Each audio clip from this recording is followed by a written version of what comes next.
Hello everybody, here is your maths teacher and today we are going to do exercise 6.2. Last video में वो noise cancellation नहीं हो पाया था और उसकी वजह से बहुत ज्यादा नॉइस आ गया था वीडियो में, तो फिर मैं ये वीडियो दोबारा अपलोड कर रही हूँ जिससे आपको नॉइस ना आए एंड आप इजिली कॉन्सेप्ट्स को क्लियरली समझ पाए। सो आज हम स्टार्ट करेंगे exercise 6.2। Question number 1। Question number 1 क्या बोलता है, if A B parallel C D, C D parallel E F and y ratio z is equal to 3:7, आपको क्या फाइंड करना है, x। ये क्वेश्चन में आपको फिगर गिवन है, आपके मैथ्स बुक में आपको एक क्वेश्चन गिवन होगा ये फिगर। तो इस फिगर के अकॉर्डिंग अगर आपको गिवन है कि ए बी पैरेलल है सी डी के एंड ए बी पैरेलल है ई एफ के, सो बेसिकली अगर आप देख सकते हैं कि दोनों पैरेलल है तो बाय पैरेलल प्रॉपर्टी क्या होता है कि ए बी सी डी के पैरेलल है, सी डी ई एफ के पैरेलल है, तो क्या होगा, ए बी पैरेलल हो जाएगा ई एफ के, राइट। ए बी किसके पैरेलल हो जाएगा, ई एफ के। ए बी मतलब ये तीनों लाइंस आपस में एक दूसरे के पैरेलल हो गए।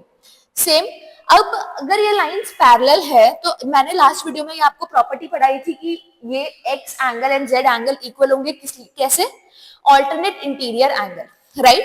तो ये x is equals to z because of alternate interior angles.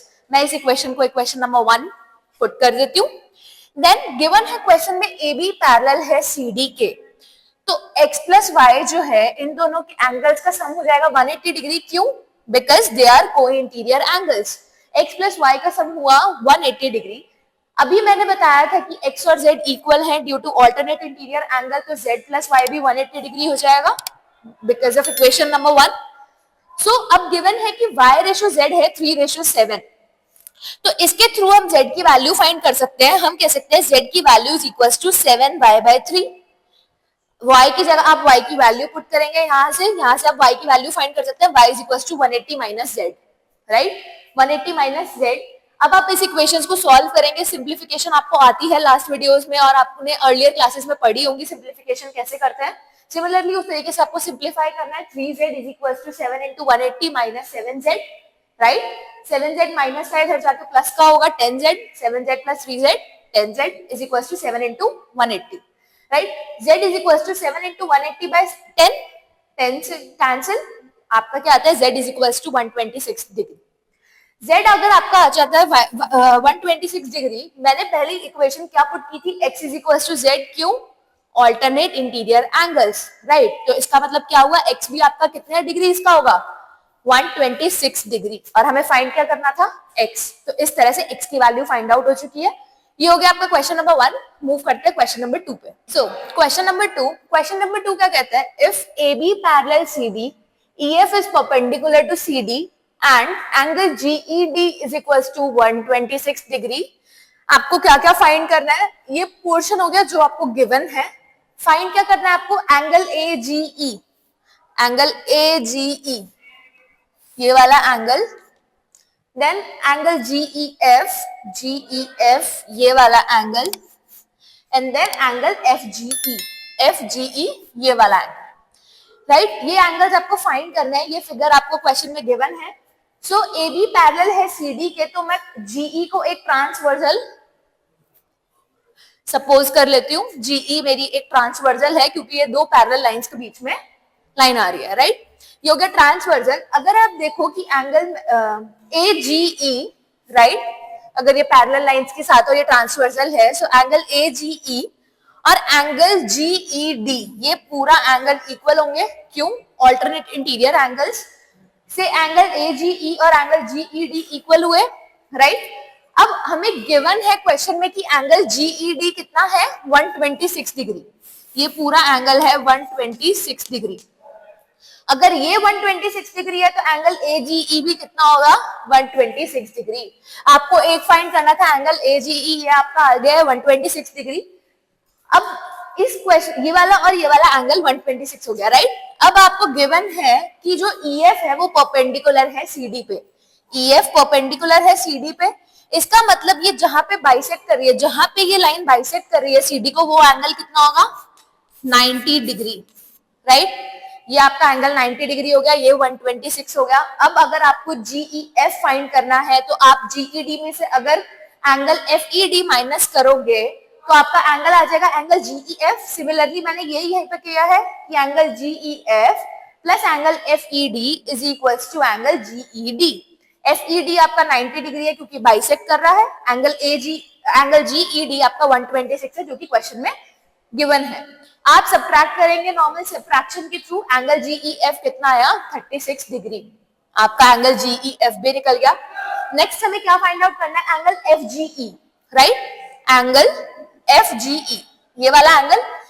जैसे कि अब आप देख सकते हो कि AB एक लाइन है, राइट, AB एक लाइन है, इस पे जो भी एंगल ऑफ पेयर्स होंगे उनका एंगल का सम कितना होता है 180 डिग्री, राइट। तो angle AGE plus angle FGE, right, कितना हो जाएगा सम 180 डिग्री। 180 डिग्री में से ये एंगल हमको एंगल AGE पता चल गया कितना है 126 डिग्री, इसमें से आप 180 में से माइनस करेंगे, ये एंगल आपका कितना आ जाएगा 54 डिग्री, राइट। आपका ये एंगल भी फाइंड आउट हो चुका है, एंगल FGE 54 डिग्री। अगर आप चाहो तो इस तरीके से भी कर सकते हो जिस तरीके से क्वेश्चन में मेंशन है, यहाँ मैंने आपको सॉल्यूशन में मेंशन किया है। एंगल CEG, अगर ये वाले एंगल का और ये वाला एंगल जो है क्या होगा, ऑल्टरनेट इंटीरियर एंगल से इक्वल होंगे। आप ये वाला एंगल फाइंड कर सकते हो, ये प्लस ये 180 डिग्री से 180 डिग्री माइनस 126 ये 54 डिग्री, ये वाला एंगल 54 एंड ये 54 तो ये भी 54, क्यों, ऑल्टरनेट इंटीरियर एंगल्स। इस ऐसे भी कर सकते हो, मैंने जो तरीका बताया, AB एक लाइन है, ये एंगल का सम 180 डिग्री होगा, क्यों, लीनियर पेयर एंगल्स, और लीनियर पेयर ऑफ एंगल से आप 180 में से माइनस करके 126 तो भी आपका ये एंगल क्या आ जाता है 54 डिग्री। क्वेश्चन नंबर 2 फिनिश हो गया, let's proceed to question number 3। So let's proceed to question number 3। Question number 3 क्या कहता है, if PQ parallel to ST, angle PQR is equals to 110 degree, angle RST is equals to 130 degree, आपको find क्या करना है, angle QRS, right.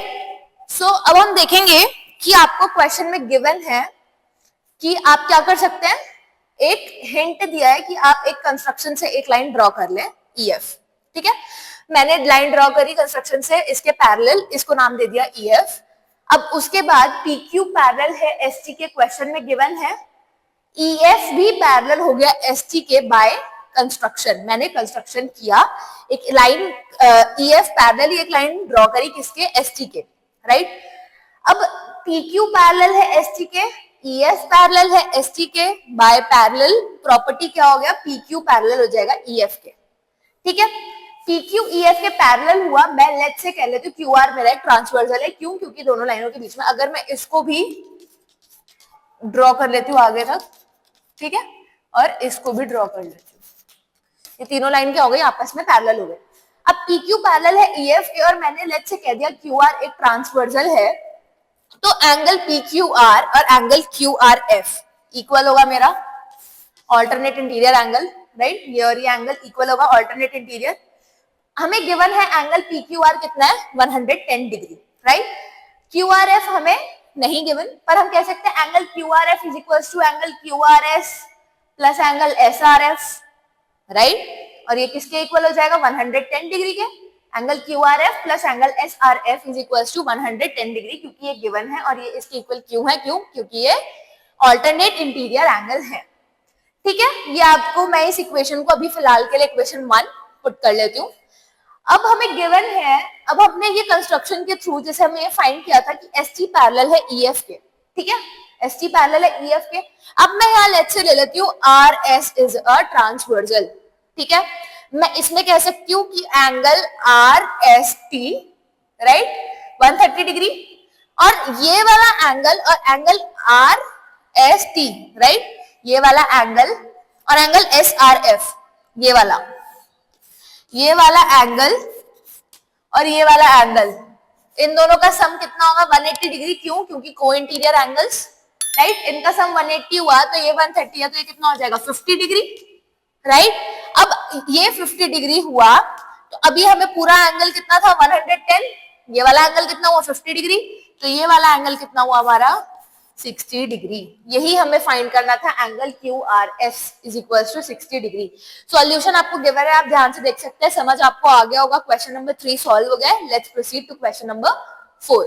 Question number 4 क्या कहता है, if AB parallel CD, angle APQ is equals to 50 degree, angle PRD is equals to 127 degree, आपको find किसकी value करनी है, X और Y। क्वेश्चन में आपको गिवन है x है एंगल PQR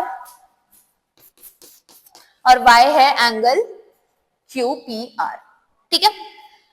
पहले आपको बेसिकली क्या करना होता है, क्वेश्चन अगर कोई भी क्वेश्चन गिवन हो, पहले आप एनालाइज करो कि उसमें गिवन क्या है, राइट। आपको क्या क्या इंफॉर्मेशन दी हुई है, जो जो इंफॉर्मेशन आपको दी हुई है उसको पहले एक साइड लिख लो गिवन, फिर आपको निकालना क्या है, टू फाइंड करके एक वो चीज लिख लो कि आपको निकालना क्या है। क्वेश्चन में गिवन के लिए 1 नंबर मिलता है अगर हम गिवन लिख के आते हैं और टू फाइंड लिख के आते हैं, तो 1 नंबर टीचर हमें देता है। तो उस ये आपके लिए बेनिफिशियल है कि अगर आपको कोई क्वेश्चन नहीं आ रहा है तो बेसिकली आप गिवन और टू फाइंड तो लिख के आओ कि आपको उसमें मार्क्स मिले, ठीक है। तो ये चीज आप पहले अलग कर लो। प्लस ये क्या होता है, क्वेश्चन को सॉल्व करने के लिए आपका और इजी बना देता है कि आपको गिवन और टू फाइंड आपको अवेलेबल है, ठीक है। अब इसमें हमें गिवन हो गया AB parallel CD, APQ 50 degree, PRD 127 degree, right. To find में क्या लिखोगे आप, x और y, ठीक है। अब क्या करते हैं, हमें गिवन है AB पैरेलल है CD के, राइट। मैं क्या करती हूँ, PQ एक ट्रांसवर्सल ले लेती हूँ, ठीक है। PQ मैंने एक ट्रांसवर्सल ले लिया। अब angle APQ is equal to angle PQR, obviously इतनी बार प्रॉपर्टीज मैंने बता दी है, ये एंगल इस एंगल के इक्वल होगा, क्यों, क्योंकि alternate interior angles, very good. तो x भी क्या हो गया, 50 डिग्री, ठीक है। x आपका फाइंड हो गया। अब क्या निकालना है, y निकालना है। तो अब मैं क्या करती हूँ, दोबारा से मैं क्या करती हूँ, AB पैरेलल CD है, इस बार मैं ले लेती हूँ PR मेरा एक ट्रांसवर्सल है, ठीक है। PR मैंने ट्रांसवर्सल लिया, तो PR अगर मैं ट्रांसवर्सल लेती हूँ तो मेरा ये वाला एंगल इस पूरे एंगल के इक्वल होगा, राइट। मतलब alternate interior angle 50 degree plus y is equal to 127, मतलब 50 degree plus angle QPR is equal to 127, right. Similarly मैंने ये चीज यहाँ पे लिखी हुई है, 50 degree plus angle QPR is equal to 127 degree. Angle QPR को आप इक्वल टू y भी लिख सकते हो, ठीक है। अब इससे आपका एंगल QPR फाइंड हो जाएगा, ये उधर जाएगा सबट्रैक्शन 77 डिग्री, ये आपका क्या आ गया, y। आपने x भी फाइंड कर लिया, y भी फाइंड कर लिया। देखा आपने कितना इजी हो गया कि आप पहले अगर गिवन और टू फाइंड लिख लेते हो तो उससे आपका क्वेश्चन कितना इजी बन जाता है। ये आपका फुल सॉल्यूशन गिवन है, आप नोट कर सकते हो, राइट। होप सो आपको सारे क्वेश्चन समझ आए होंगे। आपकी एक्सरसाइज 6.2 फिनिश होती है। अगर आपको कोई भी डाउट हो तो आप कमेंट करके पूछ सकते हो, और अगर वीडियो पसंद आए तो do like, share and subscribe. आज की वीडियो के लिए इतना ही, मिलते हैं नेक्स्ट वीडियो में। Thank you.